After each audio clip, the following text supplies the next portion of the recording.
Laidą pristato legendinis valas Sufix. Sveiki visi žiūrintės laidą Vienam gale kablys. Šiandien mūsų laida, galime drąsiai sakyti, bus šiokia tokia ataskaita ir mintis apie tai, ką turėsime veikti. Praėjusioje laidoje mes jau atidarėme spiningavimo sezoną, tiesa, kol kas keliomis lydekomis, aišku, kad dar vanduo per šiltas, dar lydekos nėra pačios agresyviausios, dėl to galvoju apie jas tikrai šiemet dar kalbėsime daug. Bet, kaip jau sakiau, turime atiduoti duoklę mūsų vasariniam žuklėm. Vasara buvo graži, tačiau pralėkė kaip mirksnis, vėl visi vaikai kažkur tai mokyklose, vėl tėvai vakarais palinkę prie matematikos uždavinių, aiškina, kaip juos reikia spręsti, o žvejyba yra žvejyba. Ir iš tikrųjų vasara buvo graži, mes tikrai daug laiko skiriame dugniniai meškeriai. Šiuo metu dugninės meškerės sezoną mes pradėjome bandydami jaukus pagamintus Anglijoje, Dynamit Bites jaukai, tačiau juos skiriame lietuviškai žūklei. Buvo daug mąstyta, daug kurta receptų tam, kad sukurtumėme keletą jaukų, kurie tinka lietuviškai žūklei. Ir žinoma, po to juos bandėme. Iš tikrųjų bandėme jau ne po to, o prieš tai gerus 2 metus, tačiau šiuolaikinis Dynamit Bites jaukas pakuotė, sukurtas žvejybai Lietuvoje, pasiteisino visur. Dugninė meškerė ir jos populiarumas Lietuvoje ypatingai spartėja paskutiniuosius metus ir mes nekartą esame įsitikinę tuom, nes vis daugiau vyksta ir žūklės varžybų skirtų dugninė meškerė, vis daugiau žmonių užsiima būtent tokia šiuolaikinė dugninė meškerė, tai yra ne kokiu nors baisių pagalių su varpeliu ir su slieku, tačiau rišas ir sistemėlės, ruošia meškerikočius planomis viršūnėlėmis, žiūri tas viršūnėlės, naudoja arba pintos arba monovalus, viskas priklauso nuo atstumų žvejyboje ir tą kartą mes puikiai dirbome tolimame atstume, naudodami pintą ploną Sufix 832 valą skirtą dugniniai meškeriai 1/10 mm ir puikiai žvejojame karšius. Iš ties smagi žvejyba planais ir liaunai žuklės įrankiais, kai kimba tokios žuvis ir tu tiesiog įsitikini ir jaukų efektyvumu ir sistemėlių, žodžiu, džiaugiesi žvejyboje.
Dar vienas naujas šiuo metu žuklės būdas, vėlgi populiarėjantis Lietuvoje ir daugelis meškeriotojų išbandė, tai žvejyba method feeder būdu. Kaip matėte, vėlgi ruošiame jaukas skirtus lietuviškams karpiams, jie taip pat pasiteisino žvejojant ir laukinius karpius, ir prūdinius, tai yra tvenkinių karpius, tačiau feeder method sistema, taip iš tikrųjų šiemet buvo kažkas tai naujo įdomaus, kai labai nedidelių kabliukų ant plauko yra maunamas keletas kukurūzų, vėlgi jaukai yra uždaromi specialioje dėžutėje su šėrykla, visą tai paverčiame, kaip mes vadiname, į nedidelę bulvytę. Štai taip gražiai spaudžiama, o pati žvejybos idėja tokia, kad štai tokia bulvytė, kaip mes ją pavadiname, nukrenta ant dugno, tada jaukas aptirpsta ir šalia jauko nedidelės krūvelės iš karto guli 2 kukurūzai. Aiškus ir konkretus taškas, į kurį turi orientuotis karpis, ryškus 2 skanūs kukurūziukai, kuriuos tą dieną karpiai visiškai neignoravo ir kiek teko girdėti iš mūsų laidos bičiulių bandžiusi būtent tas sistemėlės ir mūsų jaukus, kad taip, karpiai iš tikrųjų praranda protą, rasdami ant dugno tą nedidelį jauko debesėlį raudoną ir būtent jame geltoną kukurūzą. Nu, žvejoti karpius lengva dugninė meškerė, vėlgi, kad ir kokie nebūtų jie dideli, tačiau be galo smagu, kai valai naudojami mono, pakankamai ploni, pagrindinis 20 mm, pavadėlis 16 arba 18 mm, vėlgi naudojama, kaip jau sakiau, plauko sistema, tai tokia žvejyba palieka puikių įspūdžių ir vėlgi smagu, kad kažkas tai naujo ir įdomaus atsirado mūsų žvejams padangėje tiems, kurie žvejoja karpius įvairiausiuose komerciniuose vandens telkiniuose.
Dar viena žūklė nedideliais atstumais Kuršių mariose, vėlgi naudojant Dynamite Bites jaukus, skirtus lietuviškam variantui, žinoma, karšinius jaukus ir karšį stovinčią vandenyje, tą kartą tikrai pasideisino ypatingai neblogai. Vėlgi, jaukų parašymas, apie kurį nekartą pasakome, turi būti pakankamai atidus ir kiekvienas meškeriotojas žino, kad sudrėkintas jaukas turi bent jau būti 15-20 minučių, vėl turi būti drėkinamas iš naujo ir tik po to radus tą tikrą jauko konsistenciją, kad jis nebūtų per sausas ir per šlapės, žvejoti iš tikrųjų tampa įdomu. Šį kartą mes bandėme inline feeder metod sistemėlę, tai yra tada, kai šėryklėlė tiesiog yra pakabinama ir slankioja pagrindiniu valu, nedidelės kaselės pinimas, labai paprasta sistema, tada, kai žvejojama plonai žūklės įrankiais iš netoli. O netoli Kuršių mariose jau giliai ten, kur mes dažniausiai važiuojame link jūrų muziejaus, iš tiesų įspūdingai, apie 4 metrus, 15-20 metrų nuo kranto, man padovanojo štai tokių gražių žuvų.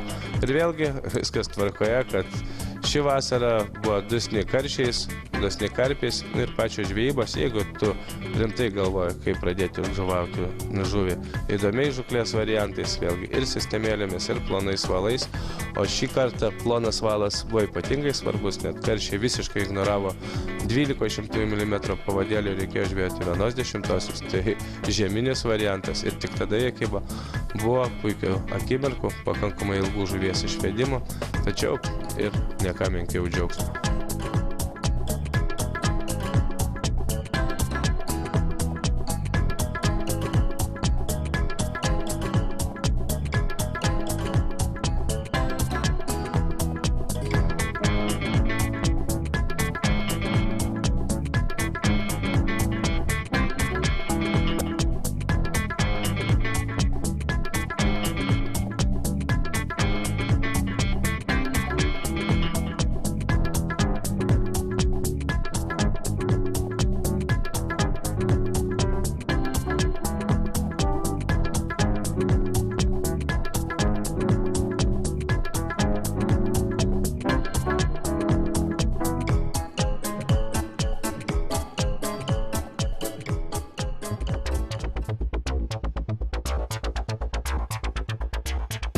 Didžiųjų karpių žūklė proteininiais kukuliais. Daugeliu meškeriotojų tai jau suprantama ir aišku. Na, mes tiesiog visą tai darėme kaip žvejai mėgėjai, neypatingai gilindamiesi į sudėtingas laukinių karpių žūklės.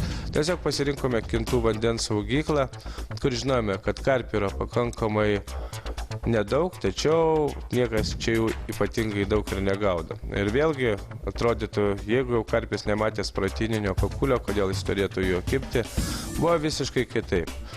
Žinoma, laiko mes praleidome prie vandens telkinio nemažai, netgi 2 paras, tačiau laimikiai, paršiukai vainikavo mūsų tą pasiruošimą, žvejybą karpinėmis meškerėmis, galingomis rytėmis ir proteininiais kukuliais, puikios akimirkos ir puikios žuvys.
Tokios buvo naujienos, susipažydom su Feeder Method, gaudėme, kaip matėte, ir proteininiais kukuliais karpius, žvejojame dugninė meškerė karšius visur ir iš tikrųjų metai, galima drąsiai sakyti, buvo pakankamai geri. Iš tikrųjų ne metai, o vasara. Jeigu kalbame apie vasaros žūklės, manau, ruduo bus lygiai toks pats gražus. Tačiau vis dėlto pati didžiausia ir gražiausia šių metų žuvis sugauta mūsų laidos bičiulio Barto, kartu gaudant karpius. Iš ties įspūdingas laimikis. Didžiulis šamas ant proteininio kukulio, tai yra kažkas ir jį pažiūrėję, mes tiesiog eisime ilsėtis. Tai bus pertrauka, reklama.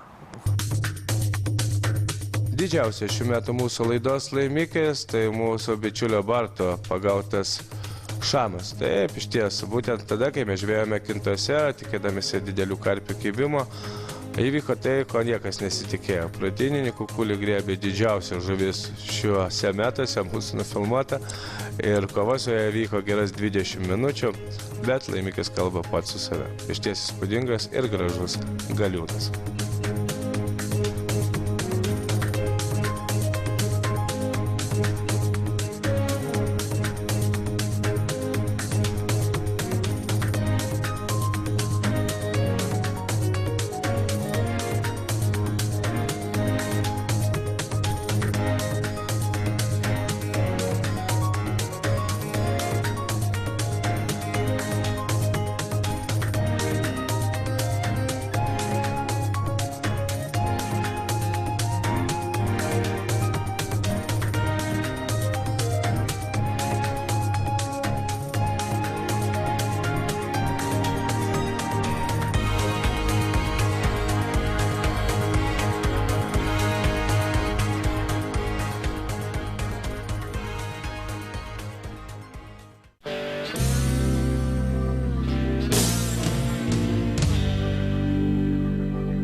Antroji mūsų laidos dalis skirta žmonėms, kurie mėgsta spinningą. Ir iš principo dabar šiokie tokie patarimai, ką daryti šiuo metu laiku, į ką kreipti dėmesį ir kur žygiuoti. Tai pradėsime pradžiai nuo mažų upelių. Upėtakių žvejyba nedideliuose upeliuose. Daugelio meškeriotojų iš ties kažkas tai atrodo kosmiško ir sudėtingo, nors galime drąsiai pasakyti, kad Lietuvoje tikrai daug upelių, kuriuose gyvena upėtakiai, kiršliai ir juose žvejyba įmanoma. Žinoma, tam reikia ir pasiruošimo, ir laiko, bet ultralight variantas su nedideliais vobleriais šiemet išbandytas įvairiausiose žūklės vietose tik įrodo, kad Lietuvoje tos gražios žuvies iš tikrųjų yra.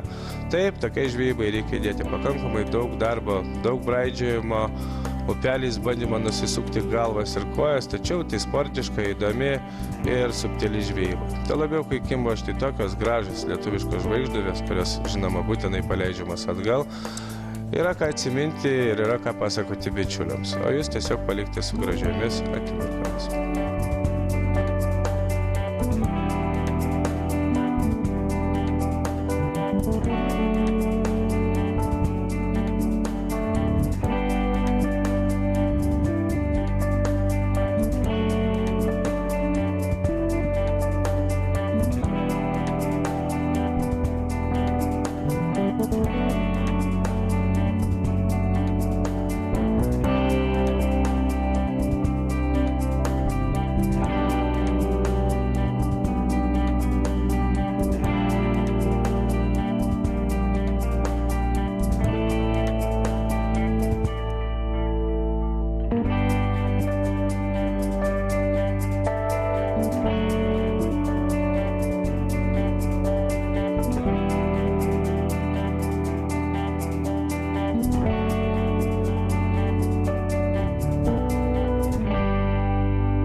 Žinoma, svarbiausias dalykas visiems tiem, kurie mėgsta žvejoti lydekas, yra dabar artėjantis lydekų žūklės sezonas. Vandens temperatūros tuoj kris ir idealiausia vandens temperatūra lydekų žūklei 14 laipsnių. Dar kol kas lydekos gyvena žolėse, todėl jeigu jau dabar nerimstate ir norite labai smarkiai greitai pagauti ir gražiai pagauti lydekų, vis dėlto mūsų patarimai tai rapolas punmasalai ir žvejyba žolėse. Dar lydekos dabar tupi žolynuose, nelenda į gilesnės vietas. Ten, žinoma, kur įmanoma jas gaudyti, kur seklus, negilus ežerai. Ir iš tikrųjų kiekvienas meškeriotojas turi puikių akimirkų ir prisiminimų, kad šiemet taip tų žuvų mes pagavome ne vieną ir ne dvi žvejodami rimtose žolynuose. Ir mūsų laidos bičiulis Marius taip pat susikovė su viena didžiausių savo žuvų, anot jo 6 kg lydeka. Žinoma, ne, bet idėja tokia, kad lydekų sezonas dar tik prasideda ir štai tokių gražuolių mes tikrai pamatysime ne vieną ir ne dvi mūsų laidose. Todėl galąskite kabliukus, ruoškitės pinigus, nes šiemet lydekų sezonas dar tik prasidės. O kovos su jomis bus lygiai tokios pačios puikios, ne tik mūsų, tačiau ir jūsų širdise.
Spiningavimo sezonas dar tik prasideda, kaip matėte, galima žvejoti lydekas ir upėtakius, kiršlius. Mažuose upeliuose lydekas dar tikrai galima žvejoti žaliuose, nes jų ten daug, vanduo dar šiltas ir daugelis mūsų jau galvoja, kokius gi masalus rinksimės rudeniui. Iš tikrųjų, pakankamai daug variantų yra pasaulyje ir kas bando pradėti spiningauti, tikrai turėtų pasimesti. Tai vienas iš mūsų tokių pasiūlymų, kad rudenį pakankamai geras ir universalus masalas yra X-Rap Wobbleris. Jau praėjusią laidoje mes apie juos kalbėjome, rodėme ir pagavome žuvų, svarbiausiai atidarėme sezoną ir įsiaiškinome, kad būtent X-Rapai tokie masalai, kurie dirba vidutinėse vandens giliuose iki 3 metrų, ilgintas liežuvėlis iki 4 metrų, iš ties puikus masalas gaudyti lydekas. Ir tuo labiau, kad jos iš tikrųjų kimba. Tai va, jeigu jau X-Rapą mes žuvį pagavome, tai turime ir jum naujienų, pakankamai gerų. Tiesiog dabar visą spiningavimo sezoną, kas norės išbandyti wobblerius, netgi dalyvauja ir loterijose. Loterija tokia, kad pirkdamas 4 rapalą X-Rap Wobblerius rapalos partnerių parduotuvėje, tu iš karto esi apdovanojamas vertingų rapalos prizų. Tai gali būti svarstyklės, peiliai, žirklutės, žodžiu, visą tai, ko reikia mums meškeriotojams. Tačiau, be viso to, tas meškeriotojas dalyvauja tolimesnėje loterijoje ir 6 laimingiausia bus apdovanoti įspūdingais prizais, kurių vertė daugiau nei 1500 litų kiekvienas. Tai yra, gali būti ir kombinzonai, gali būti ir geri spiningai su rytėmis. Žodžiu, visą tai pabandyti verto, to labiau, kad masalas kibus ir mes jį rekomenduojame, o rekomenduojame todėl, kad jų ir pagauname. Na, atsisveikinimui noriu priminti, kad Lietuvoje sezono pabaigoje vyks dar keletas puikių varžybų. Vienas jų 22 dieną rugsėjo Nidoje. Tai yra surfais nuo kranto, plekšnių žvejyba nuo kranto. Tas varžybas organizuoja klubas Žvejo Tribūna, iš ties įspūdingos varžybos, jei pamenate, pavasarį būna tokios organizuojamos Rolando Kažemieko papėj, tai čia dabar rudenį bus Nidoje. Jeigu norite pasivaržyti didžiųjų plekšnių gaudime, prašom. Na ir dar vienas varžybos vykstančios tą pačią dieną, skirtos plūdininkam ir dugninės meškerės mėgėjams, Angli Trust variantas, 5 valandas, Mariaus Baranausko atminimo taurės, Skirvytė 3 betoninė krantinė. Taip, kad jeigu turite jėgų ir norą, rudenį sudalyvaukite dar gerose 2 varžybose. O šiandien tiek, kai visada aš jums sakau, nei žvyno, nei uodegos ir susitiksim lygiai po savaitės prie vandens. Acá nosotros a esto le llamamos señuelo. Ropi, rápala. ¡Ya pala!